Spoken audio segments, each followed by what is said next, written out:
Hola, ¿qué tal?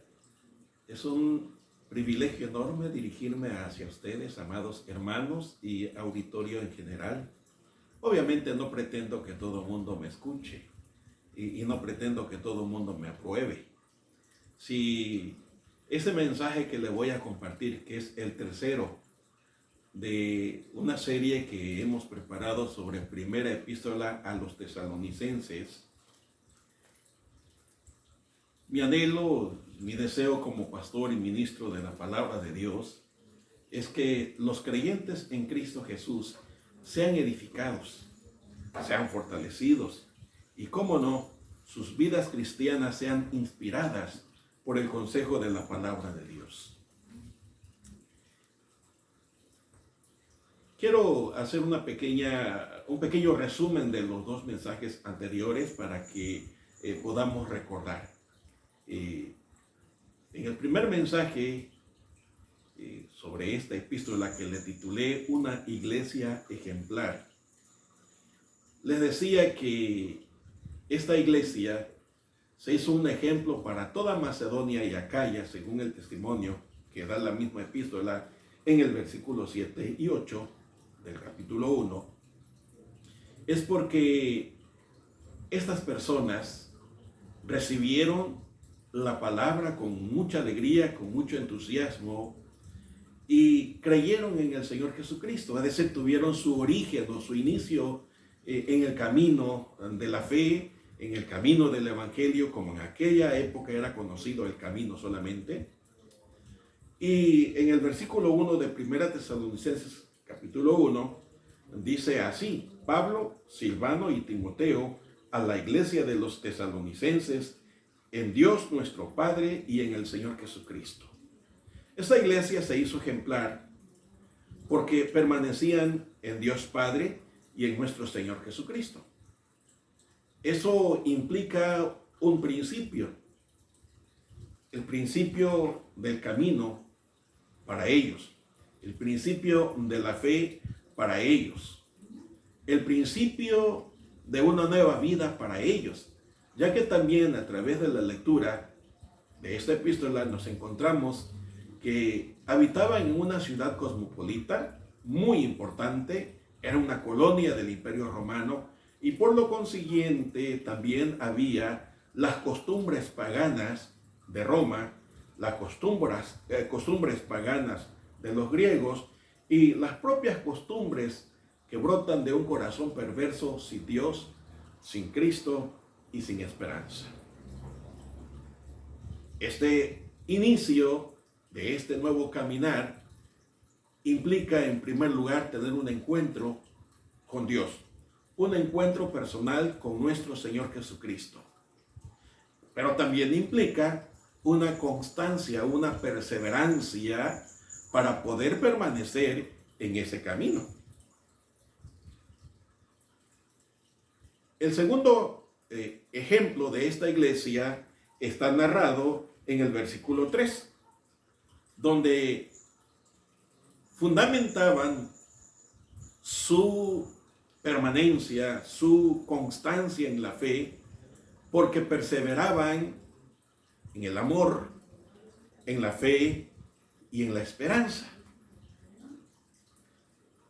Y ello les llevaba o les motivaba a adorar al único Dios verdadero y por lo consiguiente también a dar un servicio a sus semejantes, impulsados por ese fervor, por esa adoración al Dios único y verdadero, dejando atrás a los ídolos, dejando atrás las costumbres egoístas y malsanas, y por lo consiguiente abrazando un nuevo estilo de vida lleno de amor a Dios, al Creador, al único y verdadero Señor Todopoderoso, por un lado, y por el otro lado, expresando esa fe en Dios, sirviendo también al prójimo, expresando su amor por el necesitado. Y, cómo no, llevando la fe a los corazones que los quisieran oír, justamente como lo dice por ahí el versículo 8 que ya citaba, del capítulo 1 de Primera Tesalonicenses, y de esta manera entonces llegaron a ser un tremendo ejemplo en la fe, en el amor y en la esperanza. Y esas tres virtudes cristianas, y la más importante y permanente de estas tres, según el apóstol Pablo en primera a los Corintios capítulo 13, es el amor. Porque Dios es amor, dice el apóstol Juan. Eso les encumbró por encima de toda la región de Macedonia y Acaya. Hoy actualmente Macedonia está al norte de Grecia y allí está enclavada la ciudad de Tesalónica, que hoy día se llama Salónica. Hoy quiero compartirles, como les decía al principio, el tercer ejemplo. Esta iglesia llegó a ser preponderante, llegó a ser tan importante, y según el testimonio del apóstol Pablo, a ser ejemplo para toda Macedonia y Acaya, es porque, según el versículo 4, dice la Biblia que ellos mismos se gozaban en las iglesias de Dios por la paciencia, por la fe, en medio de las persecuciones y tribulaciones que soportaban. Y esto es demostración del justo juicio del reino de Dios, por el cual asimismo padecéis. Eso dice segunda a Tesalonicenses capítulo 1 y versículos 3 y 4. Pero en primera Tesalonicenses capítulo 1 y versículo 4 leemos lo siguiente, que es donde está fundamentado este tercer ejemplo. Porque conocemos, hermanos amados de Dios, vuestra elección. Así que el pasaje nos lleva a una doctrina muy importante, que es la elección. Se hicieron ejemplos en toda esa región, no solamente porque permanecían en Dios Padre y en el Señor Jesucristo, siendo constantes en la fe, en la esperanza y en el amor, sino porque también fueron elegidos, dice aquí la Biblia. Entonces, la temática que hoy les quiero presentar sobre la elección no pretendo polemizar sobre la doctrina. Tampoco pretendo tener la única razón, porque finalmente no voy a compartirles mi conocimiento ni mis pensamientos. Les voy a leer lo que dice la Biblia sobre esta importante doctrina, que por no tocarse desde los púlpitos suele ser ignorada. Y muchos creyentes, amados hermanos, no saben absolutamente nada de esta doctrina cardinal. Los pastores no se atreven a tocarla desde sus púlpitos. Los maestros de escuela dominical no se atreven a preparar una clase al respecto. Y es entendible, porque esa doctrina tiene tanto debate aún entre los eruditos, entre los teólogos, tanto en la actualidad como a lo largo de toda la historia de la iglesia. No pretendo descubrir el hilo negro. No pretendo verter conocimiento teológico alguno. Lo único que pretendo es hacerles llegar la revelación de la palabra escrita en dos porciones, que me parece a mí, según mi pobre opinión personal, son tomos o tratados completos y detallados sobre esta doctrina. No necesitamos quebrarnos la cabeza, no necesitamos estudiar tomos y tomos completos de teología, porque no se trata de polemizar, se trata de ser motivados, inspirados en nuestra fe, en el amor, en la esperanza. Se trata de seguir el ejemplo de esta iglesia tan exitosa, para que nuestra congregación en la actualidad al tomar ese ejemplo, deje de ser esa iglesia del tercer milenio tan falta de poder e imbuida en el emocionalismo, donde a veces los pastores tienen temor de enfrentar a la congregación por el temor de que se les vaya. Si usted es un pastor honesto, con virtudes y defectos como todos, usted va a ser motivado a darle a su feligresía lo que dice Dios en su palabra.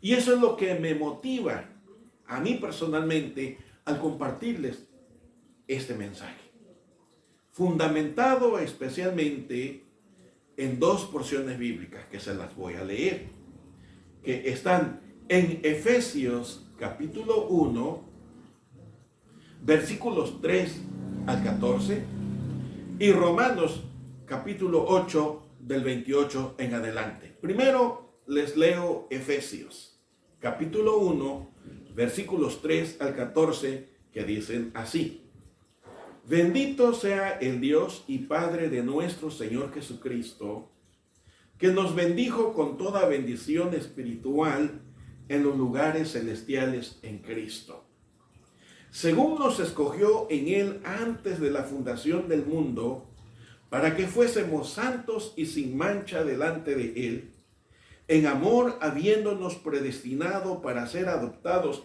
hijos suyos por medio de Jesucristo, según el puro afecto de su voluntad, para alabanza de la gloria de su gracia, con la cual nos hizo aceptos en el amado, en quien tenemos redención por su sangre, el perdón de pecados, según las riquezas de su gracia, que hizo sobreabundar para con nosotros en toda sabiduría e inteligencia, dándonos a conocer el misterio de su voluntad, según su beneplácito, el cual se había propuesto en sí mismo, de reunir todas las cosas en Cristo, en la dispensación del cumplimiento de los tiempos, así las que están en los cielos como las que están en la tierra.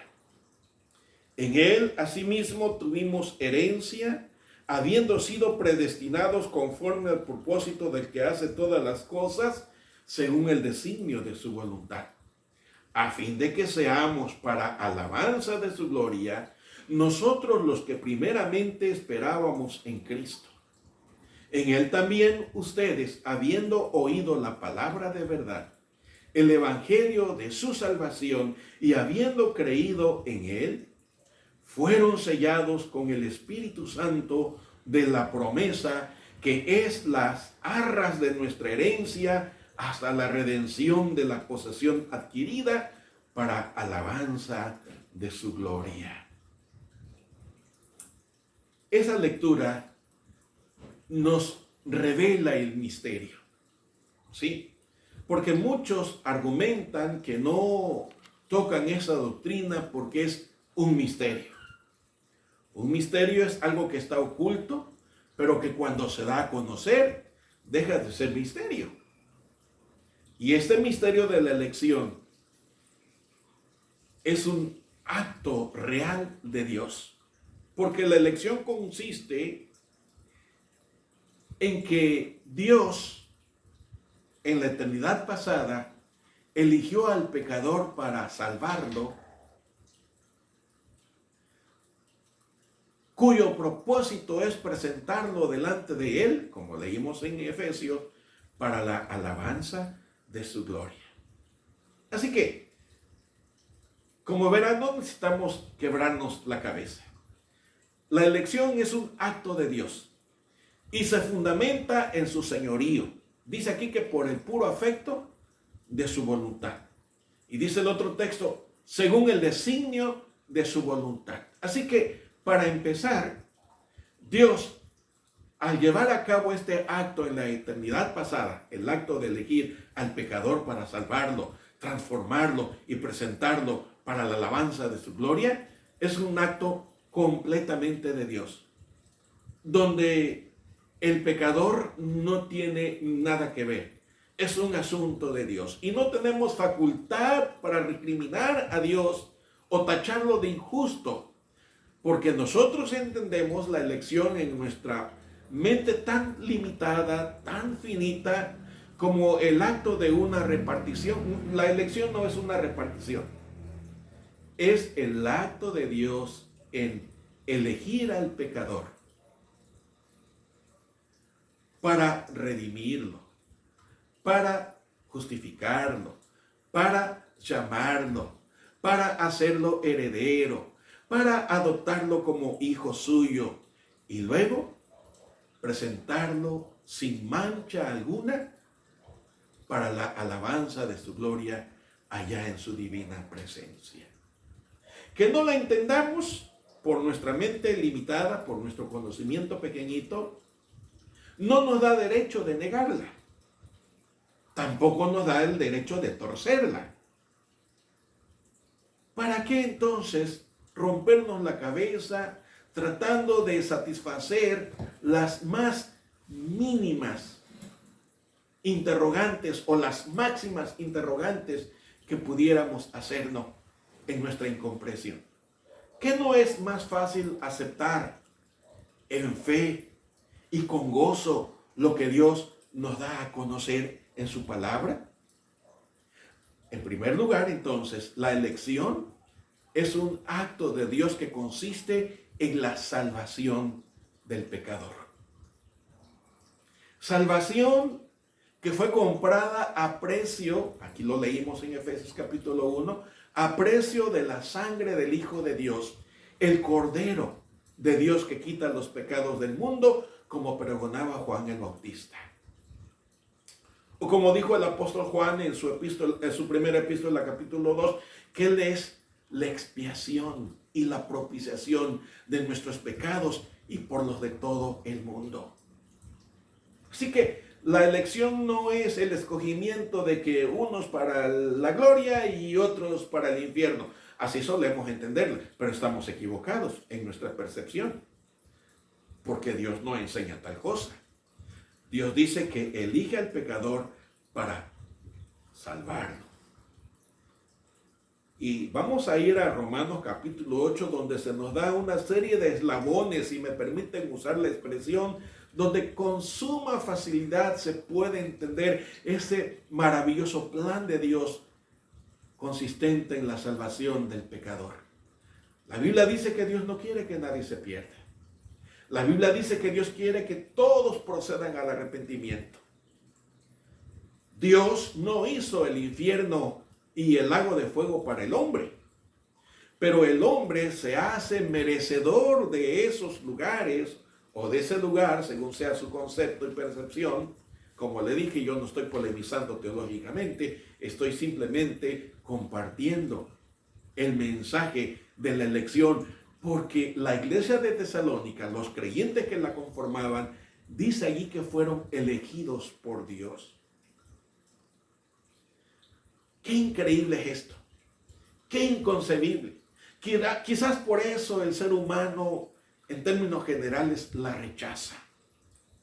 Y en términos generales no la cree. Pero insisto, aquí está en la palabra de Dios, que no es más fácil aceptar lo que nos dice Dios, que en lugar de cuestionamientos y dudas. Lo hago entonces, mis amados creyentes, mis amados hermanos y auditorio que me están escuchando. Si les gusta lo que les estoy diciendo, denle su like o me gusta, y si no les gusta, pues denle su no me gusta, no pasa nada. No estoy aquí para ganar admiradores o seguidores, estoy aquí para compartirles lo que dice la palabra de Dios. Y en la porción de Efesios dice que a los que eligió también les anticipó un destino. Y ese destino, como bien sabemos, es la morada en la casa del Padre, como lo citó el mismo Señor Jesús en el Evangelio según San Juan, capítulo 14, versículo 2, que él dijo: en la casa de mi Padre muchas moradas hay. O sea, les dijo a los discípulos: voy pues a preparar lugar para vosotros, para que donde yo esté, ustedes también estén. Si así no fuera, dijo él, yo se los hubiera dicho, porque Dios no engaña a nadie. Dios no endulza oídos, nos manifiesta su plan de salvación, o como se le llama, el plan de la redención. Y por eso cuando una persona le llega por medio de los agentes de Dios, sea un nieto, sea una nieta, sea un hijo, una hija, un padre, una madre, un esposo, una esposa, un amigo, un compañero, y le presentan el Evangelio de Jesucristo, usted de pronto empieza a sentir algo especial en su alma y pasa una de dos cosas. O usted se abre a ese llamado que hay en su conciencia por el Evangelio que se le está presentando y se le está anunciando como poder de Dios para salvación y que le está denunciando sus pecados, ¿sí? Porque el Evangelio de Dios, las buenas nuevas que vienen del cielo, hacen dos cosas. Anuncia la salvación, pero también denuncia el pecado. Cosa que no nos gusta a los seres humanos, pero Dios es muy claridoso al respecto. Y entonces cuando esa persona le llega por primera vez el Evangelio, o por segunda o por tercera vez, o por las veces que sea, y finalmente abre su corazón y recibe a Jesús, es por la sencilla razón de que usted fue elegido para ser salvo. Y por eso Dios orilló la manera o las formas para que usted escuchara su palabra, usando los diferentes agentes que ya le describí. O a veces una enfermedad, o a veces una situación difícil, cuando el alma se aferra a Dios y se aferra al Señor Jesucristo. Entonces, al abrir su corazón y al recibirlo como su Salvador personal, pasa de muerte a vida, de las tinieblas a la luz. Pero también resulta que ya tiene un destino prescrito por Dios. Y ese destino son las moradas celestiales, que comúnmente le llamamos la gloria de Dios, o la vida eterna, o la vida nueva, o estar en la presencia de Dios, como le llamen en su congregación. Esa es la vida nueva que nos trae el Evangelio de Jesucristo. Y esa es la esperanza que tenemos como hijos de Dios, que el que cree en Jesucristo, aunque esté muerto, dijo él, vivirá. Pero allí no concluye el asunto de la elección. No solamente lo elige, no solamente lo llama a través de la palabra, también lo redime.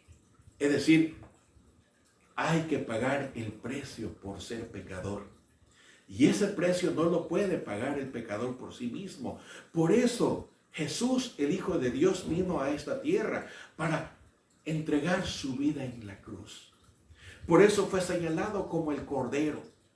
Es decir, aquel holocausto que se nos enseña desde el Antiguo Testamento para que hubiese la expiación. Es decir, el cubrimiento de nuestras faltas ante los ojos de Dios. Y así los ojos de Dios ya no miran al pecador en su injusticia, sino en la sangre de su Cordero.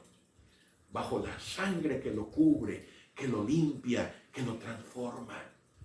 Eso es la redención. Eso es tema de otra ocasión. Pero estoy llevando el hilo que nos da Efesios, que a los que eligió, también los redimió. Es decir, también los justificó, los declaró legalmente inocente, no porque lo merezca el pecador, sino porque alguien pagó por él, y ese alguien es Jesucristo, el Hijo de Dios. Pero resulta que esa justificación, que esa redención, también tiene el poder de transformación por la acción directa del Espíritu Santo. Déjenme leerles en 1 Tesalonicenses capítulo 2 ahora, pero versículo 13, que dice así: por lo cual también nosotros sin cesar damos gracias a Dios de que cuando recibisteis la palabra de Dios que oísteis de nosotros, la recibisteis no como palabra de hombre, sino según es en verdad la palabra de Dios, la cual actúa en vosotros los creyentes. Y ese actuar de la palabra de Dios en nosotros los creyentes, mis queridos y amados hermanos, es el asunto de la transformación, es decir, la santificación. Y la palabra escrita nos va enseñando las nuevas formas y las nuevas culturas de la nueva persona, de la nueva criatura, pero la palabra viviente es que Jesucristo nos empodera para ser más que vencedores, para vencer la tentación, para vencer el pecado. Y eso es acción del Espíritu Santo, que según Efesios son las arras de nuestra posesión adquirida en esa redención. Ahora les voy a llamar a Romanos capítulo 8. Yo no estoy dando ninguna palabra elocuente porque no lo soy. Simplemente les estoy leyendo lo que dice las porciones bíblicas y vertiendo algunos comentarios. Romanos capítulo 8 y versículo 28 al 39 dicen lo siguiente: y sabemos que a los que aman a Dios, todas las cosas les ayudan a bien. Esto es, a los que conforme a su propósito son llamados. Ya en Efesios vimos que fue para la alabanza de su gloria. A esos que llamó fue para hacerlos sus hijos, para transformarlos, para redimirlos. Sigo leyendo en Romanos 8, ahora 29. Porque a los que antes conoció, escuchen, también los predestinó para que fuesen hechos conforme a la imagen de su Hijo, para que Él sea el primogénito entre muchos hermanos. Y a los que predestinó, miren los eslabones, a esos también llamó. Y a los que llamó, a esos también justificó. Y a los que justificó, a esos también glorificó o santificó. ¿Qué pues diremos a esto? Si Dios es por nosotros, ¿quién contra nosotros? El que no escatimó ni a su propio Hijo, sino que le entregó por todos nosotros, ¿cómo no nos dará también con Él todas las cosas? ¿Quién acusará a los escogidos de Dios? Dios es el que justifica. ¿Quién es el que condenará? Cristo es el que murió, mas aún el que también resucitó, el que además está a la diestra de Dios, el que también intercede por nosotros. ¿Quién nos separará del amor de Cristo? ¿Tribulación, o angustia, o persecución, o hambre, o desnudez, o peligro, o espada? Como está escrito: por causa de ti somos muertos todo el tiempo, somos contados como ovejas de matadero. Antes, en todas estas cosas somos más que vencedores por medio de aquel que nos amó, por lo cual estoy seguro que ni la muerte, ni la vida, ni ángeles, ni principados, ni potestades, ni lo presente, ni lo porvenir, ni lo alto, ni lo profundo, ni ninguna otra cosa creada nos podrá separar del amor de Dios que es en Cristo Jesús, Señor nuestro. Aleluya. De veras, gloria a Dios. Por eso los creyentes estamos seguros. No porque podamos hacer algo por nosotros y para proteger y guardar nuestra salvación. Nuestra salvación está segura y es eterna porque la ejecutó Dios el Padre, Dios el Hijo, Dios el Espíritu Santo. El Padre planificando, eligiendo, predestinando, conociendo, llamando.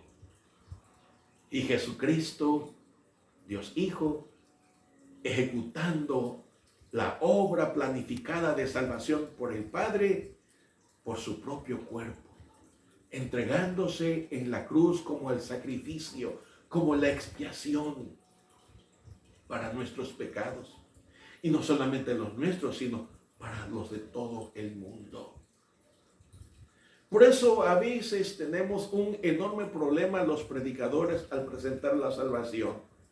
Y llevamos al oyente en una especie de un camino donde finalmente nos encontramos dos brazos o dos vertientes que salen de este tronco. Y entonces se le enseña al hombre que tiene la facultad de decidir: no, queridos oyentes, eso no es así. Hay dos caminos. No hay una Y, no hay una Y. Hay dos caminos. El camino de condenación, de muerte y de pecado. Y el camino de vida, de transformación, que lleva a la gloria o al cielo. Cuando el pecador es llamado por el Evangelio y el Espíritu Santo lo convence, lo redarguye de que necesita el perdón de Dios y finalmente se arrepiente de sus pecados e invita a Jesús para que venga a su corazón, como dice Juan 1:12, todos los que creen, los que le reciben, Dios le da derecho de ser llamados hijos de Dios. Por eso en Efesios dice que nos adoptó para ser sus hijos y nos hizo herederos y coherederos con Jesucristo. Y finalmente para presentarnos ante su presencia por el designio de su voluntad para la alabanza de su gloria. Cuando este pecador recibe a Jesús en su corazón, pasa del camino de la muerte al camino de la vida. Y eso lo hace Dios. El hombre no tiene la facultad de elegir. El hombre no tiene la facultad de escoger, porque todos nacimos bajo la condenación del pecado. Y se necesita de la acción de Dios, de la elección divina, de la predestinación, que como pueden ver ustedes no es tan complejo si aceptamos lo que Dios nos revela en su palabra. Y el misterio deja de serlo porque se nos revela con profunda claridad. Que no satisface nuestra curiosidad, puede ser. Que no contesta nuestras interrogantes, pudiera ser. Pero eso no nos da derecho a negarlo, o a hacerla a un lado, o a torcerla. Aceptemos lo que dice. Que sea entonces de inspiración y motivación esas lecturas de las palabras, a fin de que su vida de usted, mi querido oyente, sea no solamente vigorizada y fortalecida en su fe, en amor y en esperanza, sino que pueda vivir una vida ejemplar, digna del Evangelio de Jesucristo, que es poder de Dios para salvación. Ha sido un placer estar con ustedes. Dios les bendiga.